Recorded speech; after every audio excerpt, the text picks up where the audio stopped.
Hello, and welcome to another episode of Pause for Payments. My name is Kristy Duncan, and I am absolutely delighted to be chatting today with Lynne Baldwin, Dr. Lynne Baldwin, who's president and co-founder of BHMI based in Omaha in the US. Welcome, Lynne. Thank you.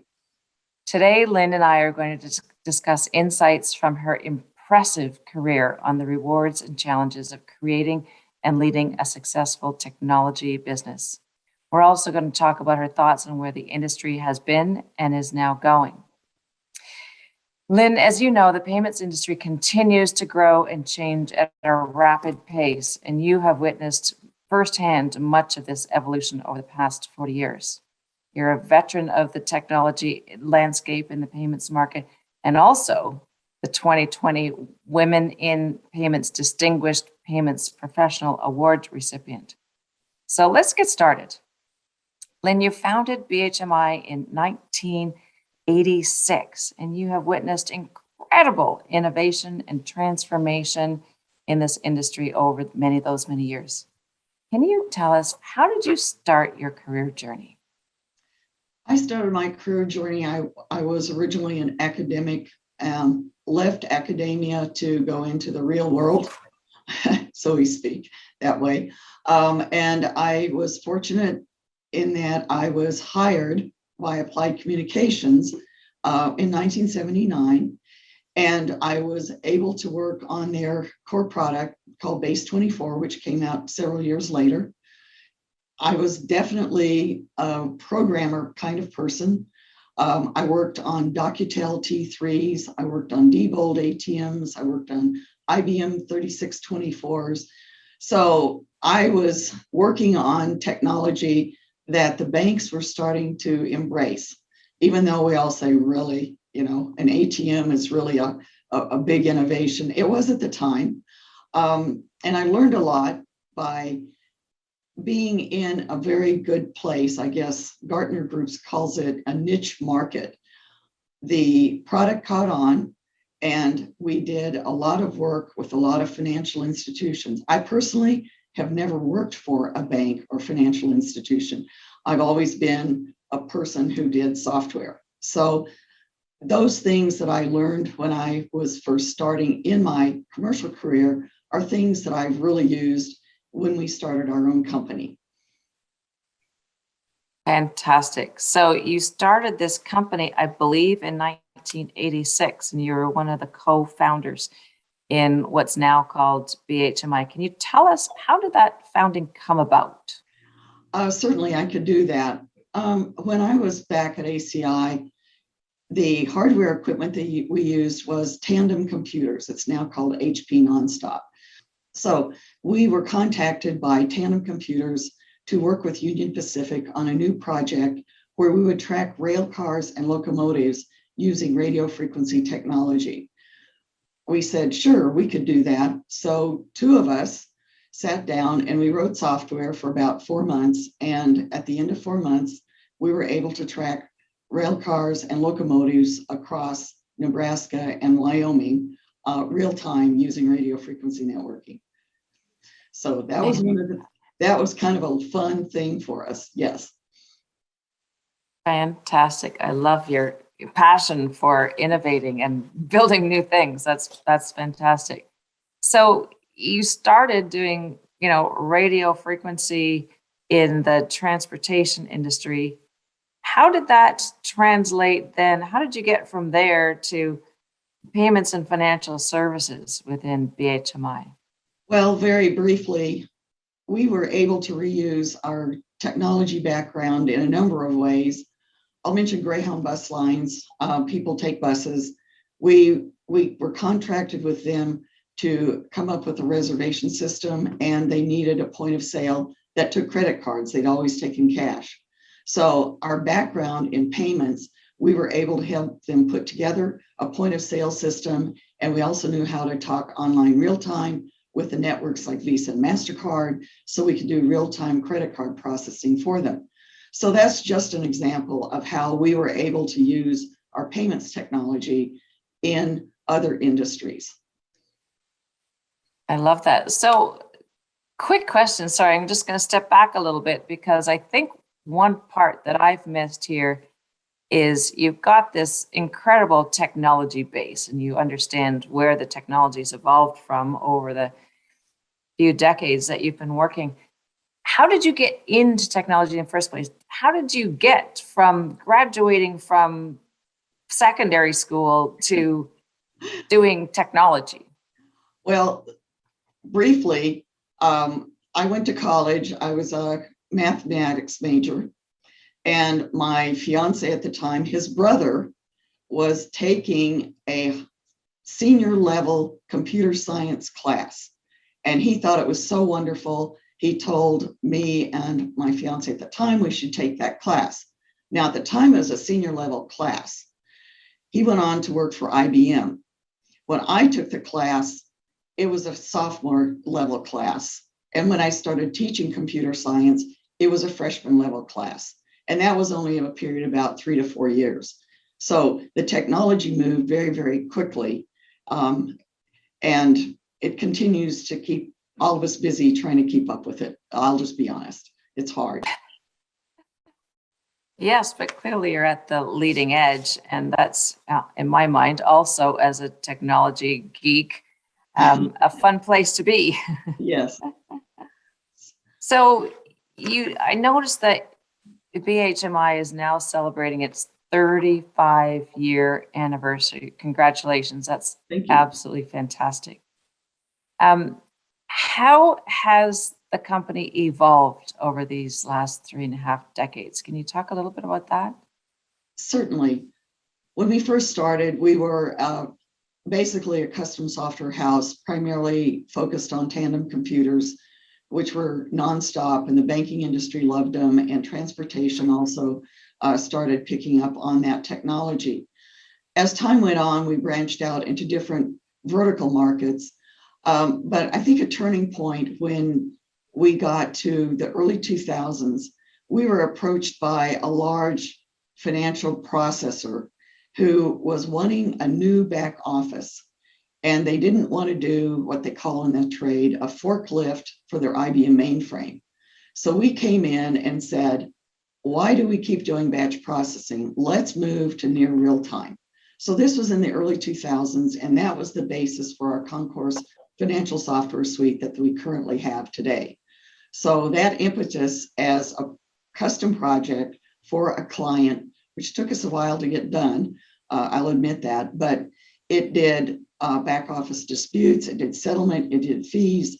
We had connectivity with 17 different networks at the time, and that was the basis then for our product. And so now, as you look out across the landscape, people can talk about nothing else than real-time payments, right? Real-time payments is the thing.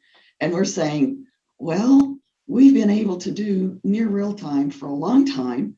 And once somebody can do real-time settlement and everything else, then we're right there in the sweet spot. Over the last few years, in the area of disputes, both Visa and MasterCard have now gone with online technology for dispute processing, and we currently also do online with them.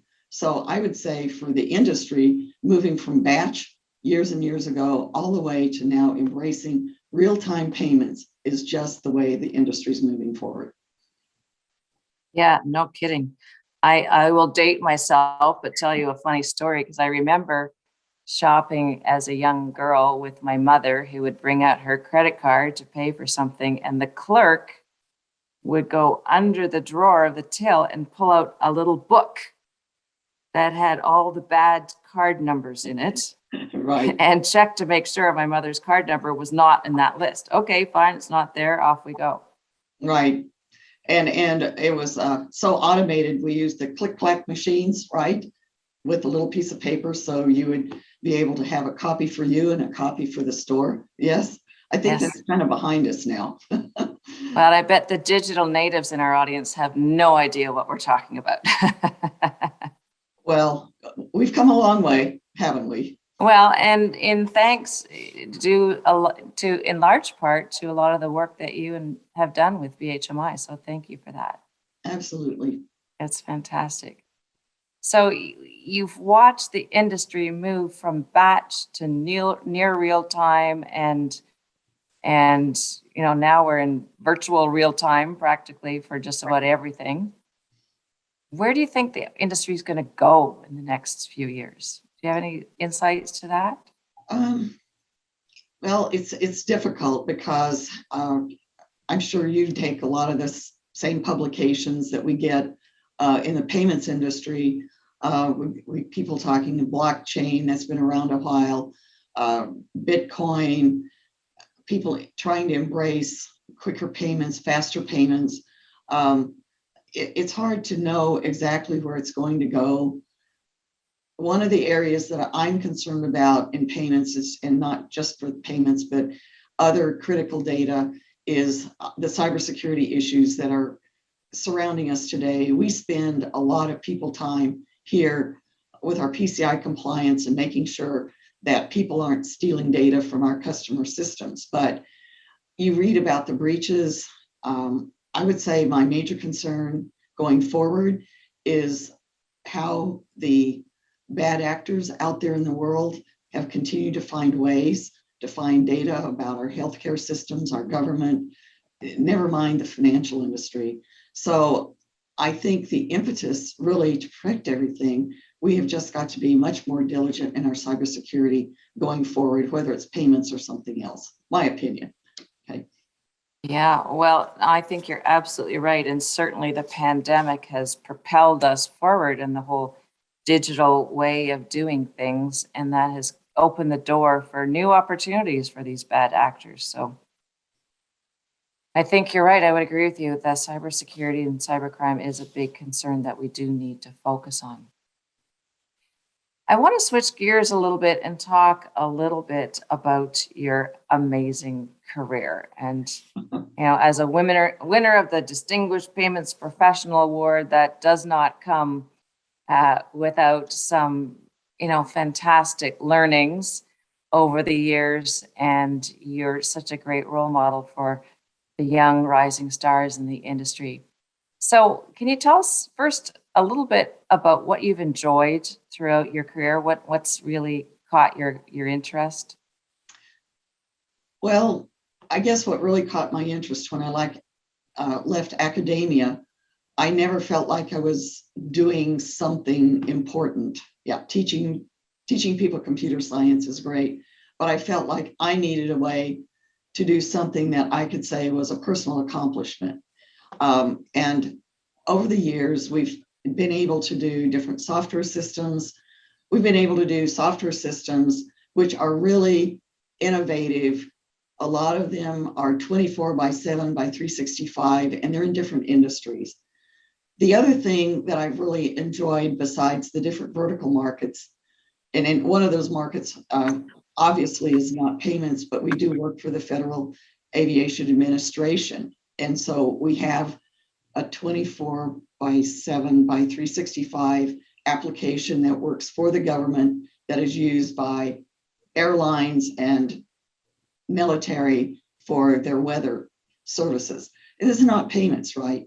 But the magnitude of being able to do significant systems that run today that we started many, many years ago.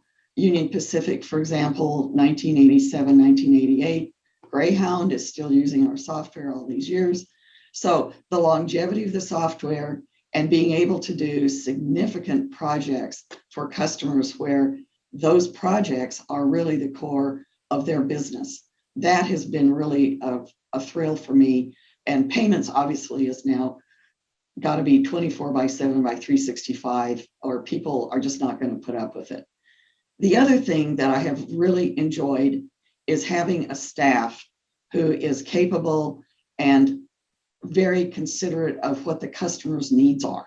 And I can go out and sell software knowing that the company behind me has the capability to deliver. I think those are the important things to me. That's so inspiring. You're absolutely right. We spend so much of our waking hours working with colleagues and people at our offices and at our clients, and it's so it makes a huge difference when you enjoy the people you work with. And, you know, you as the leader, you set the tone. So good for you. You've clearly put together a very positive team. Thank you. I'd like to close again a little bit on the career topic by asking a question that I ask all of our guests on the Pause for Payments webinar. And that is, Lynn, if you could share some nuggets of career wisdom with the rising stars in our audience, what might those be? Well, one of the things I learned, and again, being of a programming background, one of the things I learned pretty early on, once I got into the commercial marketplace, is you can never dodge being wrong. If you are wrong, you've got to say, I was wrong and I'll go fix it. You can't hide behind telling it wasn't my fault, right? You have to own your mistakes and you have to fix them, or you have to figure out that it wasn't a mistake and explain how it wasn't. But anyway, that would be one of the things. One of the other things is not expecting other people to do your job.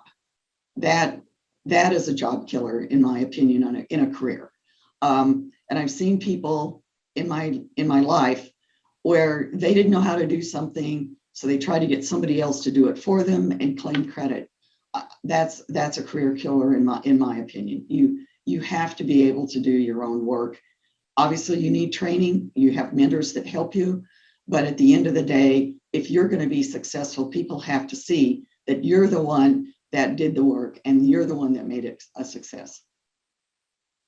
Fantastic. Words that ring so true. Thank you so much for sharing those.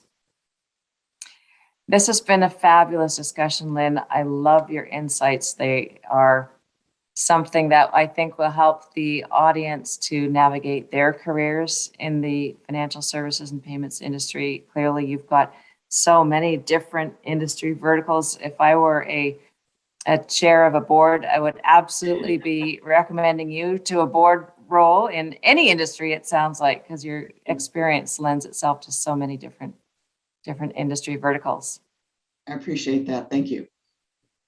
So thanks for sharing your journey with BHMI today. It's been so fabulous hearing your whole story, how you started BHMI, how you have really evolved it over the years, how you've built this amazing team that you really enjoy spending time with and who are so concerned and supportive of your customers and their needs and delivering fantastic service. And understanding the future of the payments and the technology, how you have worked to shape it and drive it from batch processing, which are, exactly. I'm sure our digital natives in our audience don't even know what that is, to real time, and then your concerns about cybersecurity, which I think are absolutely bang on. So thank you so much for your leadership over these decades, Lynn. Thank you for sharing some of your insights here today. And thank you for taking the time to be a leader and to teach the rest of us. I appreciate the opportunity and thank you very much. Awesome. Thank you to our audience today for listening, and I encourage all of you to join us online for the many other Pause for Payments webinars that we host with inspirational leaders just like Lynn from around the world of payments.